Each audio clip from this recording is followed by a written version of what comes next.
Nanonood kami ni Mark ng mga videos online at nakita namin ang video na to.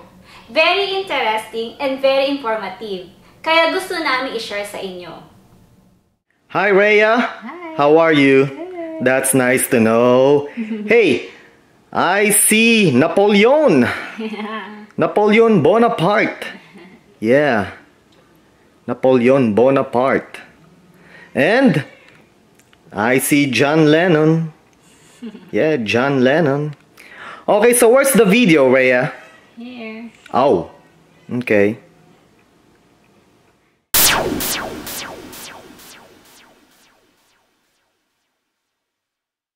Why is there an armed revolution going on in the Philippines?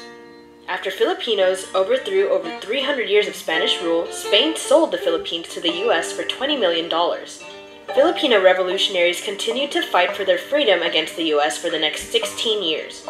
Over 120,000 US troops were sent to the Philippines and up to 1.5 million Filipinos were killed. The US has had an extensive presence on the islands ever since. With abundant natural resources, a cheap labor force, and a large market for American products, the Philippines is a strategic location for US economic and military interests in the Asia-Pacific. After World War II, the US granted independence to the Philippines but maintained control over the country through military and economic agreements. The country's economy has been prevented from developing ever since.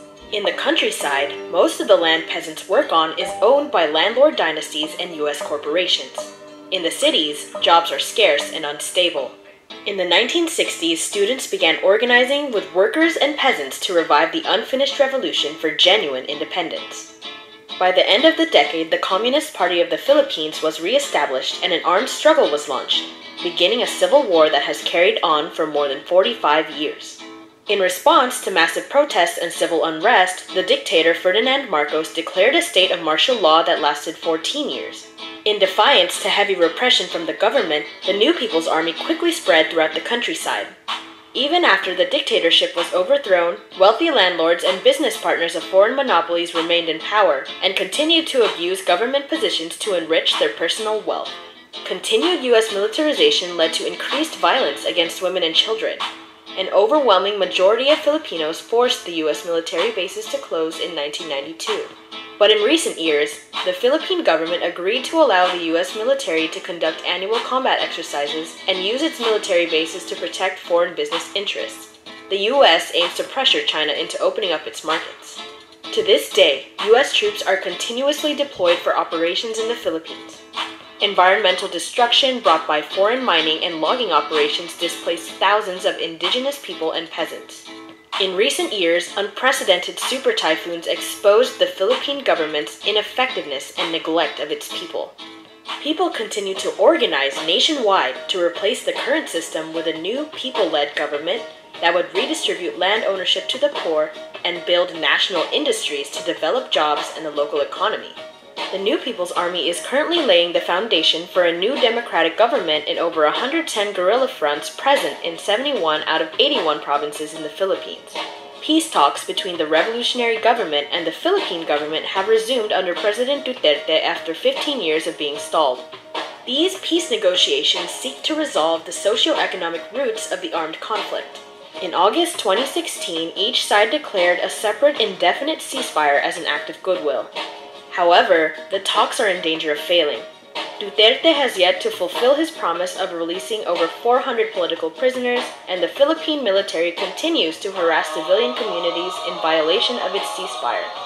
Meanwhile, crushing poverty and inequality continues to push more people to join the National Democratic Revolution in the Philippines.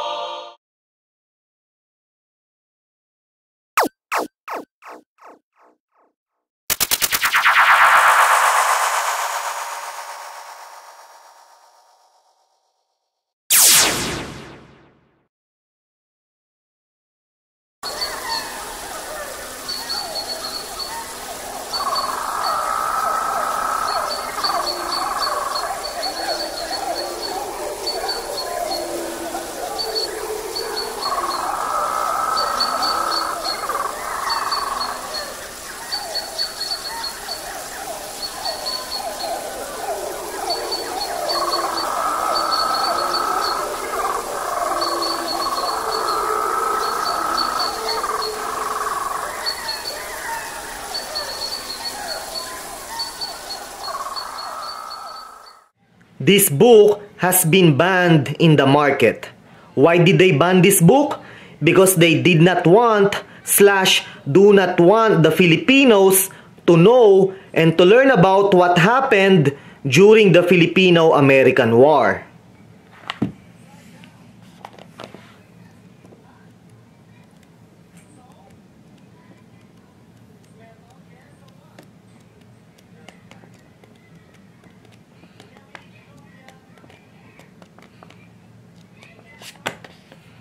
The Forbidden Book, The Philippine-American War in Political Cartoons.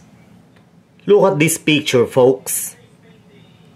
Hawaii, Cuba, Philippines. Yeah. Look at this, folks. The Philippines, Cuba, Puerto Rico. And of course, the white guy is an American. Yeah. Look at this. Philippines. Yeah. Now, I want to explain to you guys, and I want to make it clear that all the cartoons that you see in this book were not just created by some loonies.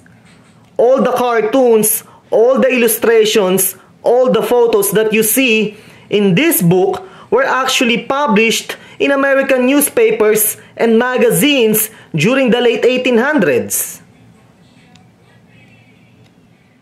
Arkell Publishing Company, New York, June 11, 1898. Look at that, baby.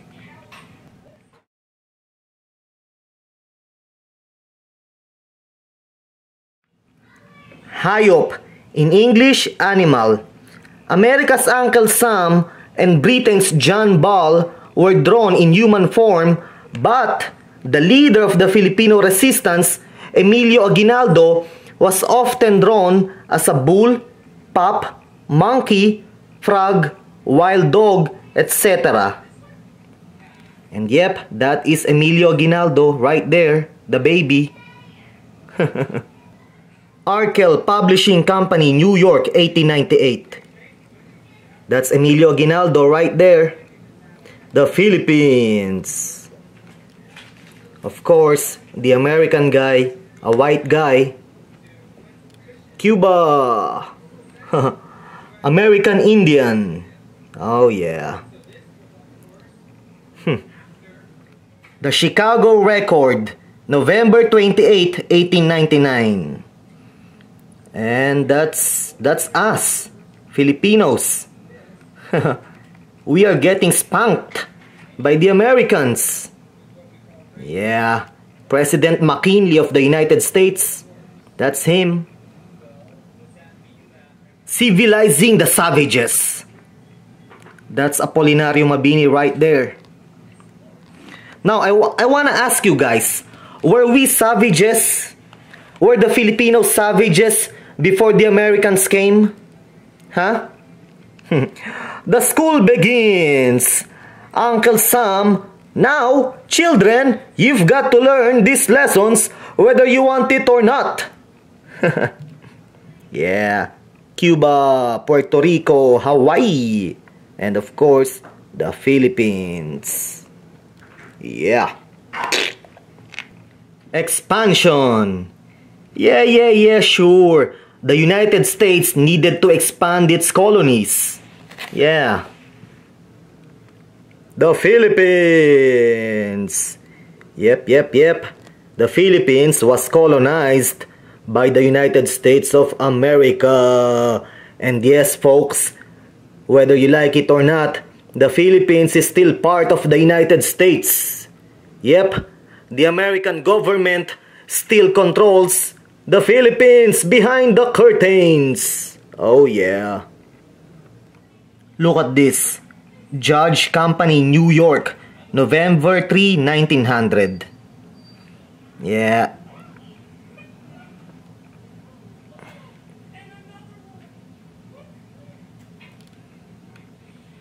Yep, children. Hop on board. and join the bandwagon of the United States of America. Yeah, children, go hop on board. The authors of this book, folks, are heroes. Yeah, consider them as heroes, folks. The authors of this book.